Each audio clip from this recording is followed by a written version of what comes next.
one thing that's really unique, and I highly encourage people to get a peer group, is that, unlike, let's say, again, a board, if you're a CEO and, you kind of are being held accountable by them, for the most part, you're setting the agenda, you're kind of explaining when things kind of might not be perfect and kind of how you're handling that. And then you have your employees, which are clearly not necessarily seen as peers. So there's not necessarily a forum typically where you can really kind of be open and transparent about issues, whether because someone is affected by that, or in the case of the board where you have particular agendas you're trying to get across. So the benefit of a peer group is you have people that are not really invested emotionally or kind of are affected by this, so they can see things objectively. Welcome to Grow Think Tank.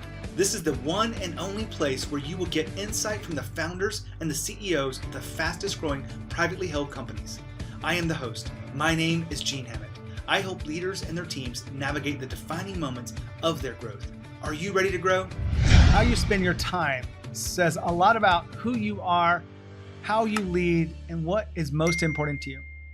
This is part of the Optimize Your Time series, where we talk to CEOs about what's really worked well for them, what's really allowed them to move the needle as it relates to their time. But also we go into a coaching moment where we look at what's next for them. And I try to help them get more clear about what's in front of them. Today, our guest is CEO of Powerinbox, Jeff Kupietzy. And Jeff and I talk about, being a part of peer groups has actually given him different perspectives that has given him more time to grow his business. And there's some different changes inside there that I want you to tune into, because he actually helps me see the power of peer groups as it relates to you being a better CEO and leading your team to the next level. Now, when you think about your time, you also probably think about the challenge that Jeff was facing, which is his personal time, his time for his family. And one of his specific challenges is he's in Israel, 7+ hours from the New York time zone.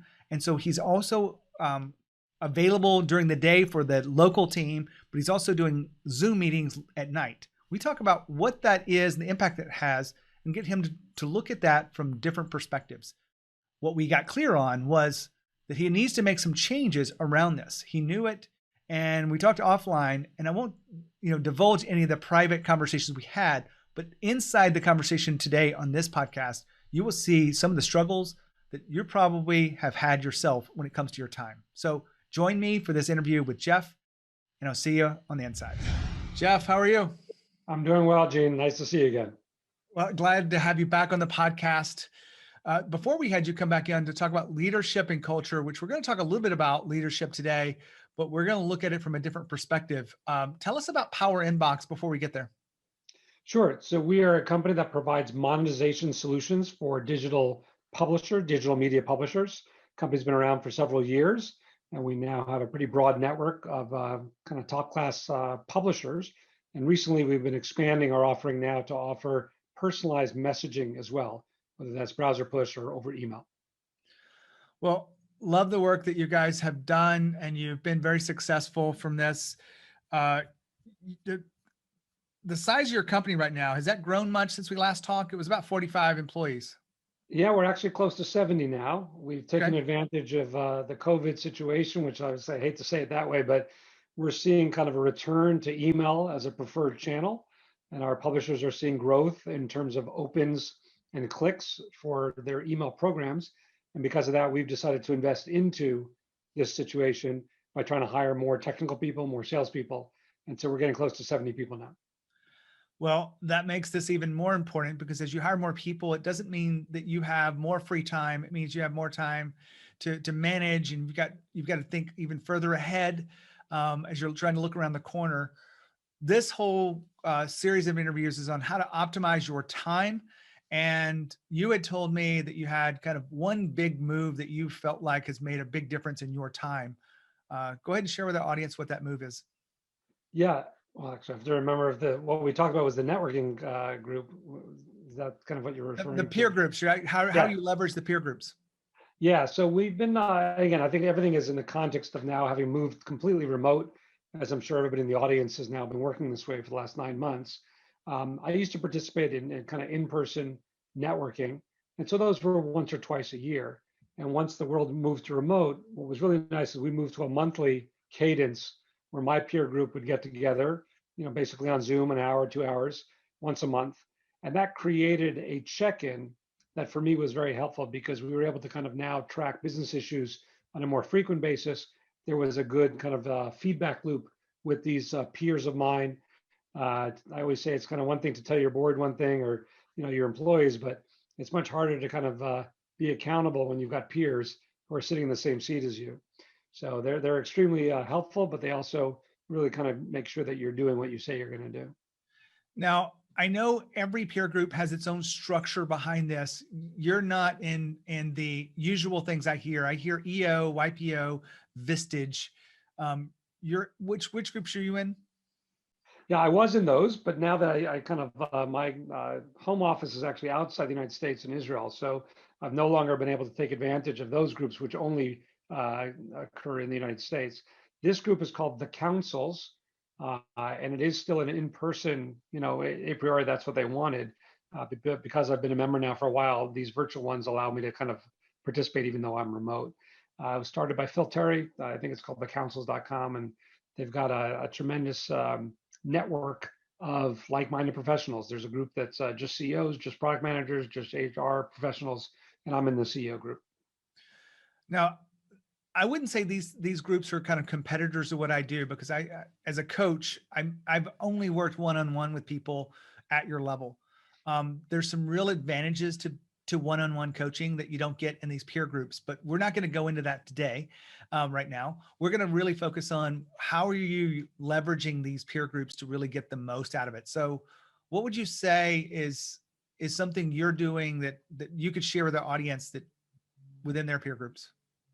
Sure. And as I said, I think one thing that's really unique, and I highly encourage people to get a peer group, is that, unlike, let's say, again, a board, if you're a CEO and, you kind of are being held accountable by them, for the most part, you're setting the agenda.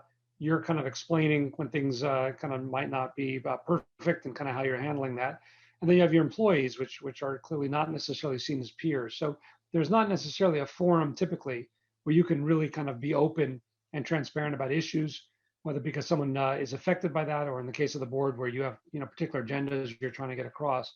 So the benefit of a peer group is you have people that are not really invested, emotionally, or kind of are affected by this, so they can see things objectively.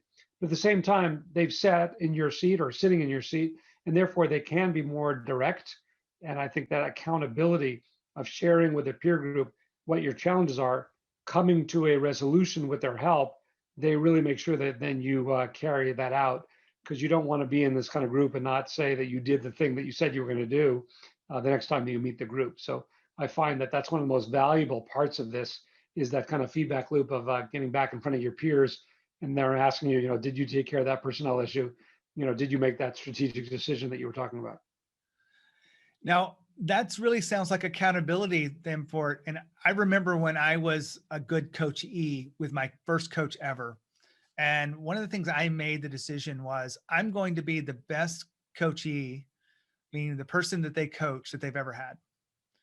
And when I decided that, because I invested a good bit of money, my business was about $1 million, and it was growing fast. It really changed the game for me, because every time I said I was going to do something, I knew I had to get it done by the next time we talked. Is that kind of what you're talking about? Exactly. I think the difference here, and just again, there's could work for everybody in different methods. Having a coach, I think, is a dedicated way to kind of really focus only on your own issues. Being in a group of 15 CEOs that also includes a moderator allows you to be held accountable by multiple people, but at the same time learn by how they're handling their own issues. I'll share with the group, this was the most impactful thing that's happened the last couple of months. We had a member of our group who was actually asked to leave his position, basically was fired by the board. And just his ability to walk through that whole process, what was the way he accepted it, how did he respond to it, and what's he doing now? It's kind of his next step. We found that entire experience was extremely interesting to kind of help that individual through that. And it was really because it was a group setting. It wasn't just a one-on-one. He has a coach as an example, but he felt sharing it more broadly with people that have gone through it, getting the feedback on what he should do next. It was a lot more meaningful for him than just the one-on-one. Well, it's a good example there, because that's something that we don't all go through. But if you've taken any money from the outside, you have to think about you may not be the CEO if you aren't really committing to the goals and hitting the milestones that they've got targeted. Jeff, when you think about this peer group stuff, a lot of people have one objection mainly around this is it takes too much time. They're either, you talked about in person, if you were flying to a place, it might take you 2 or 3 days out of your schedule, maybe 4 sometimes. But when they're actual virtual, that's not as big a deal. But then when you're spending 2 hours with someone, do you ever think about how much time you're spending in the peer groups? I don't, because I had participated in these in the past. I always learned you're not leaving the business to participate in a peer group. You're bringing the business into the peer group. So you're working on your business. And that's my own opinion about why groups like maybe in a Vistage or the councils are a little bit more kind of centered towards your work issues than maybe a YPO, which I think does broaden its scope to deal with personal issues as well. And obviously you want to always understand someone's context, but I've always found when I participated, you bring your agenda of the items you're thinking about, and they can be extremely productive sessions because you're coming back with very specific solutions on your business topics. That's a great perspective. And I haven't thought of it exactly like that, to be honest with you, but it's so true. You're actually still working. You're just not in the same place you were before, and maybe even getting different perspective that allows you to come back even sharper, more clear, and able to move with intention. Yeah, that's why the in-person, the structure I'm in now has a 2 times a year in person, 2-3 days. That feels more like a retreat, kind of an offsite, and so it has that same kind of vibe. There's a lot more downtime to network and things like that. But now that we're in a fully remote kind of situation, you don't have that same step away because you're kind of in front of your computer and obviously you know what's going on. But having it more frequent, I find, is also extremely helpful as well. Because as I said, you're not going 6 months between issues. You're able to kind of check in every month. No place to hide too when you're checking in every month. That's All right. right, Jeff. So that's the big move you've made to optimize your time. What I'm doing in the part 2 of this conversation is just kind of put a spotlight on what are you working on now as you think about the CEO pulled in many different directions. What is one area that we could talk about today that would add value to you? So I'll talk about the thing that I think that's going well, and maybe I'll kind of open it up to the things that I think I still need to work on. So you mentioned about the growth in the team, and I think I have been pretty good about being disciplined. That what I've done is put in my management team in place first, and now the growth is all happening without people directly reporting to me. So what that does is allows me to be more of a coach to that layer of management. They're the ones doing the recruiting. They're doing the assessment. They're dealing with performance plans or anything that we need to do to make our employees as productive as they can be. And that allows me to focus on being their mentor, their coach, at the same time now focusing more on strategy and kind of what's next for the company. So I do think about that, where as we're growing, it's really my time that should be better leveraged. And so it's really allowing the team to kind of step into roles that I might have done myself before, but now they're able to take on. So that's the piece I think that's going well. Let me pause right there for a second. Now, everybody is in a different place tuning in here. Maybe they have a board, maybe they don't, but maybe they have a team that is emerging as a fully optimized team, not quite there yet. Most of the people I talk to would say, well, we're continuously optimizing. We're never going to be absolutely kind of fully capacity with our executive team because there's always room for growth. We're always working on new projects. And you mentioned you are playing a role of coach to them. Is that on purpose, or do you feel like that's just the best way to engage them for their own professional development? Yeah, I mean, I think I'd like to be seen not as their manager, but as their coach, that if their goals are clear, their authority is well defined, and the interactions with their peers are ones that they can kind of, influence, then my role is not, am I managing them? It's more, how can I support them? How can I be there to either lend some experience or be that, objective voice that they can kind of bounce their ideas off of? So again, this is a work in progress because obviously every one of the management team might have their own different experience curve in this area. But if you can get to that point where you're seen as their coach, I think it opens up a much different relationship and frankly makes them much more productive. Well, I have talked about that a lot on the show here today. So I want to make sure that was clear. And what is the area that's not working so well for you? Well, it's probably personal time management. Okay. No different than any hardworking, probably work obsessed, kind of executive. Now that we're in a fully remote situation, I no longer have the natural break when you leave the office and you spend time at home. Now I'm at home, so I've no longer work only 5 days a week. It's now 7 days a week, and there doesn't seem to be any time where you stop. So I think it's thinking about the fact that while we might be in our home offices, how do you still define what is home versus the office? So I have been working from home for a long time. The first time I ever tried it was 1997, and I was terrible at it. It wasn't my thing. And I had to get back into office, but that was 20 something years ago, right? Today, you're talking about, you're working from home. Instead of working 5 days and not having the natural boundary, you're now working 7. Is that what it takes for you to get the work done? Or are you just so driven that you want to work as much as you can on whatever Uh, is in front of you?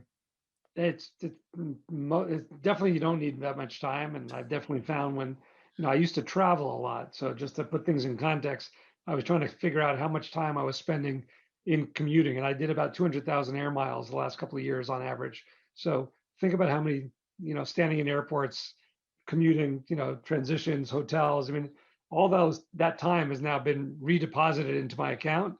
So it's just now being used to continue to work, as opposed to adopting more hobbies or adopting other things that I think could, maybe balance things out better. So I definitely don't think this is the right way to do it. I'm just sharing that when it's so accessible to you, I think it's harder to kind of make the break. All right. So I can totally relate to that. Now, this is kind of the coaching portion on it. So we're going to kind of dive into this a little bit. You said it's not working. How do you know it's not working? Well, there's no need to work 7 days a week, and there's no need to, we're not, we were not the company that's working on the cure, the vaccine. The people there probably should be working 7 days a week, but we're not. Yeah. You get the sense of, the fatigue or burnout. You can kind of see whether or not you're sharp, whether or not your ideas are kind of as fresh. So I think, again, missing that normal cadence of having time in the office, time commuting, time in different, localities, meeting clients, there was a natural way that I think I got energy and I got information that now has been removed. And so I have to kind of rethink, how do I replace that with other things that can provide me that kind of stimulus. Let me take a second here to remind you that if you want to keep getting episodes like this, you want to evolve as a leader, then you want to make sure you go to genehammett.com/subscribe. genehammett.com is my home base. The podcast is Growth Think Tank. And if you want to be a visionary leader, if you want to keep learning from all of these amazing founder CEOs, then go to genehammett.com/subscribe so you don't miss an episode. I want to get specific with this. 7 days a week is a little bit of a challenge, I think, for anybody to do on a consistent basis. If we're in a season of life where we're launching a product, maybe we can do 7 days, or we're doing a merger and acquisition. We can do that for a month or 2 months, or maybe even longer. How long have you been doing this 7 days a week? Well, in full disclosure, I never work 7. I keep the Sabbath, so it's really only 6. Six so days. I should have said 6, but Okay. no, I mean, think of it as even just in a weekday. We support a local time zone, and then I'm on the phone with the States, which for me is 7 hours behind. So it's very easy to kind of look up at the clock, and it's 10, 11 o'clock at night, and you've been on Zoom calls for about 15 hours already. So I think that's probably more I would say it's not so much the number of days in the week, it's kind of how long is each day. Okay. So you've got some special things that we have to consider there, because time zone difference, 7 hours plus for Eastern time zone. Is that right? Yep. And so you get to work. Is it just you on that time zone? So are you working by yourself with your work for the few hours? No, we have a local team. We have now almost 30 people in the current. And again, when we were together, we were in an office. Yep. And then I would extend that day in order to, offset some of the time zones with the United States. So that was another, set of calls that you would do at the end of the day. All right. So you truly are starting at the normal time, and you're just working, and then you just start picking up the next time zone. Well, I'm finding I'm getting up earlier now, even just because, again, you're at home. So things just start earlier. I've got this theory, Jeff. If you have to keep getting up earlier, then it's not, there's something at the core of what's going on with your work style and your approach to work, because getting up earlier is not usually the answer. Yeah, I'm not saying I do it for work. I'm just saying, I'd Okay. say maybe because my age, I'm finding I'm sleeping less, so there's more Okay. time available. But you're right.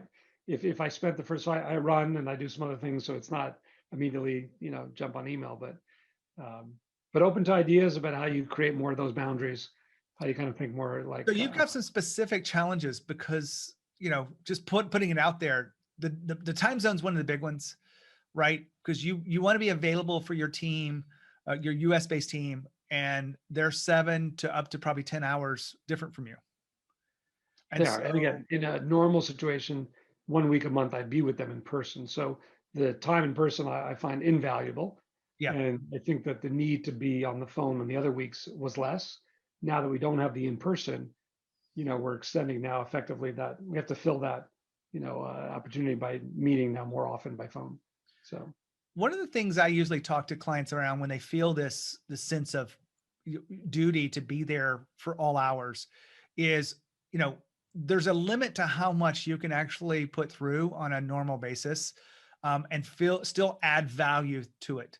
Um, are you running to a place where you feel like, okay, creatively, I'm not able to keep doing this at 18 hours a day? yeah, no, for sure. And like I said, I think that I'm trying to find those activities that provide energy, not that take it away. Right. And so, thinking about it, working on some things, but definitely don't have a perfect solution yet. Do you know what time of day you work best? Like what is the time of day that you are naturally most creative and highest level of focus without, discipline? Yeah, 5:30 in the morning. Okay. Beautiful. Now, if I call that the genius hours, how do you use that time on a normal basis? Well, it could be challenging because that's typically when you want to help the kids get to school. I mean, not at 5:30, but if you exercise, that's a good time to do that. There's some personal things I try and take care of. So I actually can't use that time for any interaction with others. Obviously, it's early. Okay. I do find that if I have to think through a problem, whether on my run or, just because I'm fresh then, I find that I am very productive during that time. The reason I bring that up, because I think everyone can learn from this, Jeff, that when you know what hours you do your best thinking, you actually protect it the best you can. In fact, I even know that I've read some articles around how Bezos attaches his work, and he's like, I don't have meetings really early in the morning, and I don't have them late in the afternoon. That mid morning is the for him when he makes these big decisions and he's Yep. involved. And so he protects that time and has his highest value work during that period. Yep. So this is just a thought. I'm an early morning person too, and I love to work out first thing, but I also know I'm an early morning thinker. And when I work out, I'm choosing my health over my thinking. Does that make sense? It does. And actually, I'm not a workout kind of guy. I'm a runner. So what I find is sometimes it's actually during the run that I can maybe leverage some of that thinking time. But I understand what you're saying. Um, and it's kind of the same thing. I'm not a runner, but I do different types of workout. I won't get into the details, but just when you know what your hours of genius are, and you really protect them, and maybe that is go on a run, and you know what problem you're going to kind of go into it. That's one way that will give you some boundary to creating a day that works for you. I won't go into the details there because it's pretty simple. Protect the time and try not to do the things that don't matter as much. I'm not saying your family doesn't matter, but maybe they wake up at 6:30, so you got a full hour for you. I want to go into something else that I keep thinking about for you on this is that evening time. Would it be even possible for you to not go to 10 o'clock at night? Obviously, it's possible. I think the challenge is how do you balance, the need for the folks on the East Coast to, want to engage and kind of deal with it. And obviously, if it's clients, then we prioritize that. Um, Opportunities like this, they're not typically done early on your time zone, so they go late in the evening. Here's one thing that I want you to consider, and I've done this with clients before, but have you ever decided on like one day where you don't do that? Like there's one day during the week that you would normally Yes. work, but you just said, you know what, on Tuesdays, because today's Tuesday when we record this, I don't work past a certain period. Yeah. Have you ever Uh, thought about those boundaries? No, like I said, it works very well at the end of the week. Friday and Saturday, there are no calls at all, and that's really protected time. Yep. Uh, Not been able to kind of carve out another day like that in the middle of the week, but maybe it's a good suggestion. Let me share a story with you. I was working with an Inc. 5,000 level company, and they were at 45 people. And I was talking to the CEO there. His name's Mike. And I go, what's the challenge? He goes, I don't feel like I have time to get the work done. And we were talking about it. And he comes back to me and says, and my executive team feels the same way. There's too many meetings. There's too many things that we're doing and we can't get the work done. And I said, well, what about your other team members, the other 40 plus people? He goes, yeah, they feel the same way. And so I threw out a challenge to him, and his immediate response was, that's impossible. You want to know what it was? Sure. Could you have like a no meeting Wednesday? And he immediately said, that wouldn't work. And he went to this and he's like, tell me the reasons why it wouldn't work. And he walks through, well, clients, and we have all these production meetings and all this stuff and status. And like, we just have a rhythm. I was like, but you just complain that you don't have time to get the work done, that you're always in meetings and always running from meeting to meeting. What if there was one day where you got the work done and everyone knew that, I don't care if it's Wednesday, but that was just the day I picked. And he actually said, by the end of the conversation, he's like, I want to give this a try. The first 2 weeks was a lot of resistance from his internal team because they had to, scramble and reschedule meetings, and they were having trouble rescheduling and whatnot.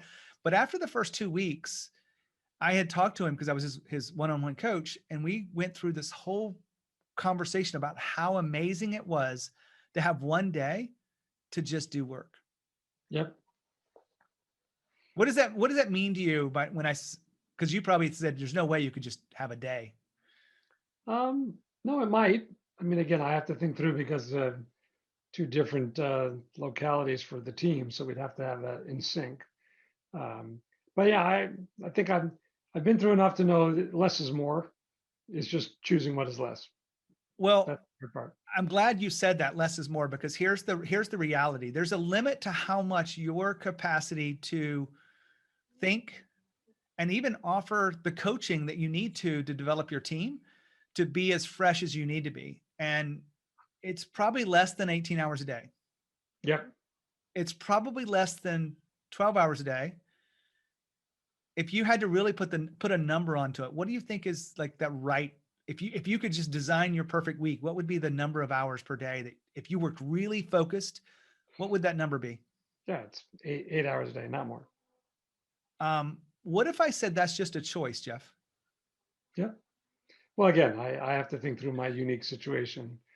I think my challenge is I can do it the 8 hours, but they are, because of time zones, I'd have to create something in the middle that would allow me, because that really is where there is less interaction, right? The morning is very productive, the evening is very productive. It's kind of the middle. I will tell you, I had a conversation with someone the other day inside this Optimize Your Time series. And one of the things he decided to do was to integrate his life with his work. Instead of kind of keep them separate, he wanted to integrate them.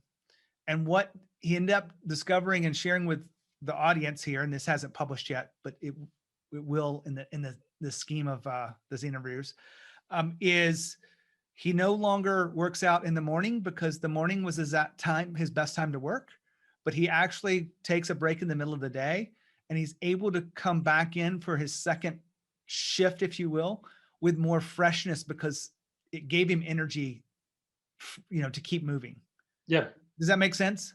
Absolutely.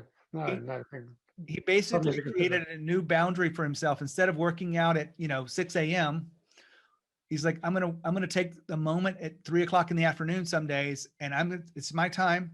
I'm gonna come back at 4, and I'm gonna push hard till 8. And that had changed the way, not only the way he was showing up for his team, but it was all all it just comes back to this is it's just a choice. Yep. Now, we've been talking about this for a few minutes, and I'm not trying to prescribe to you one way or the other. If what you have been saying hasn't worked, Jeff, what are the choices in front of you if you had to redesign your work week? Well, obviously, it's choosing when I'm available, when I'm not, and how I prioritize the things that I have to do every day. So I do recognize they are choices. Question is how much you feel like you're controlling them, those, or they're kind of being dictated to you. So I think you have to balance that. I've been thinking about this morning as I do these series, and I think a lot of people approach their time from a very logical standpoint. Like, you being available for your team is a very logical reason for being there, but there's also emotional components to it that aren't really thought through. For example, are you really able to serve them at 10 o'clock at night after getting up at 6? Are you able to truly be the kind of leader that they need if you've gone 18 hours that day? Mm-hmm. And so you have to make the decisions of doing this. I'm going to leave you with one final story, and we'll wrap up today. I remember in my coaching business, a lot of people would say, it's pretty easy compared to what you probably have to deal with. I don't have 70 employees. I have 5.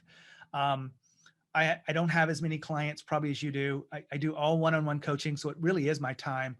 But someone asked me to design my perfect week, and I thought to myself, okay, that would be really luxury Mm-hmm. to be able to do that. And I started thinking, well, if I did do it, what would it look like? And I decided to coach on Tuesdays and Thursdays.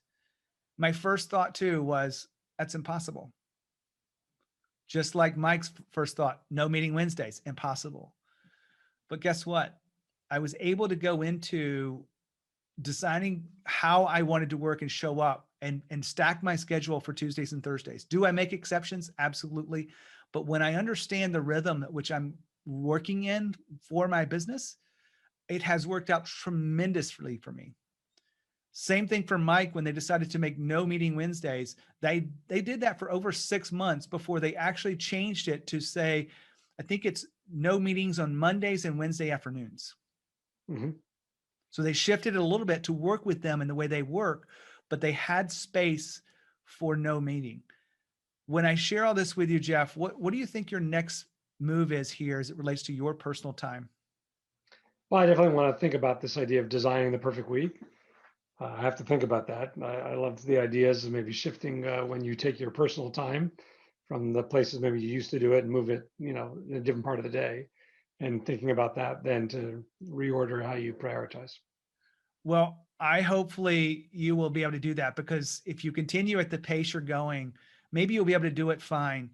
But I wonder what it would be like if you could truly show up and your team could get the best of you, but also your family could get the best of you as well. Because we haven't talked about the impact that all this happens on the personal side of life, which there is an impact. Can we acknowledge that that is a choice as well? For sure. And I will remind you, I don't know how old your kids are. Mine's 13. He's got basically 5 more summers with me. Yeah. 5. Yeah.